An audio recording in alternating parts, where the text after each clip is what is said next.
células de otros organismos, utilizando para este fin la maquinaria sintética de la propia célula hospedera, por lo que puede invadir otro tipo de organismos, animales, hongos, plantas, bacterias, e incluso hay virus que pueden invadir otros virus.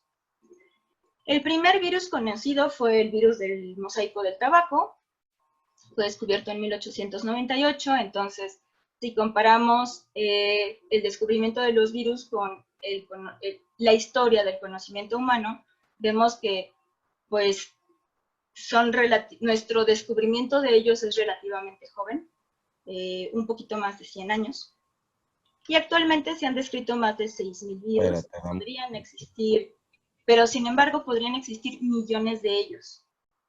La gran mayoría no son patogénicos para el ser humano y son elementos claves para los ecosistemas del planeta.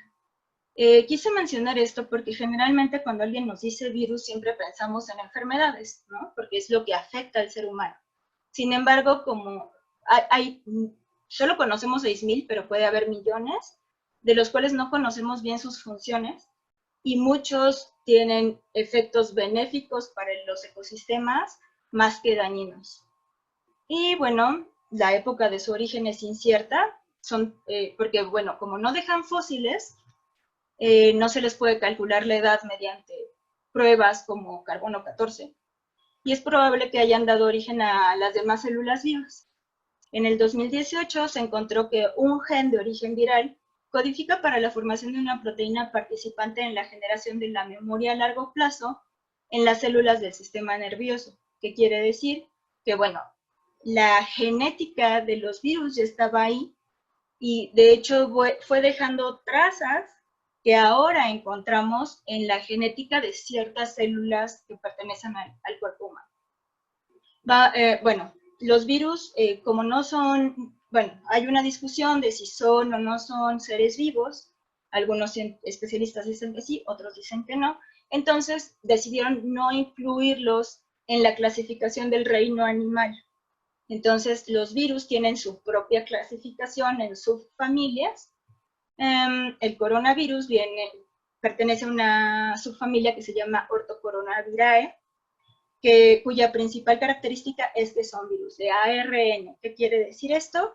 Bueno, la cadena de ADN, como alguna vez hemos visto o escuchado, es una doble hélice encontrada o entrelazada de bases nucleótidas.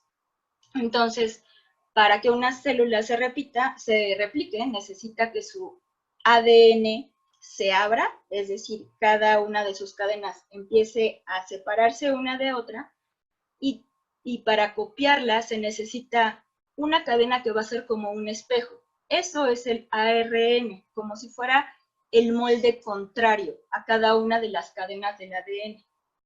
Entonces, el ARN es como el molde contrario. Ese molde contrario, mediante otras enzimas, otros procesos celulares, va a funcionar para crear otra cadena de ADN, que a su vez se va a volver a unir a la otra cadena que se formó con el otro molde contrario.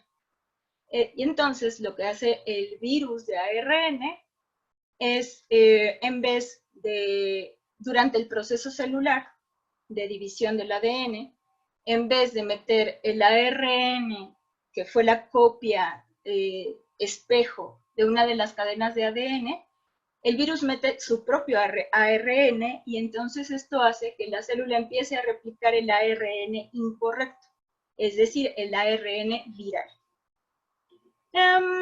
Se le llama coronavirus. Ahorita vamos a ver una fotografía o una caracterización de cómo se ve en un microscopio electrónico. Y bueno, hasta la fecha se conocen 39 especies. La mayoría infectan a aves y a mamíferos, y han estado en el planeta desde hace más o menos, desde el año 3300 a.C., más o menos. Y los primeros identificados en humanos aparecieron en 1990. A la fecha, solamente 7, o sea, de estas 39 especies identificadas, solamente 7 afectan al ser humano.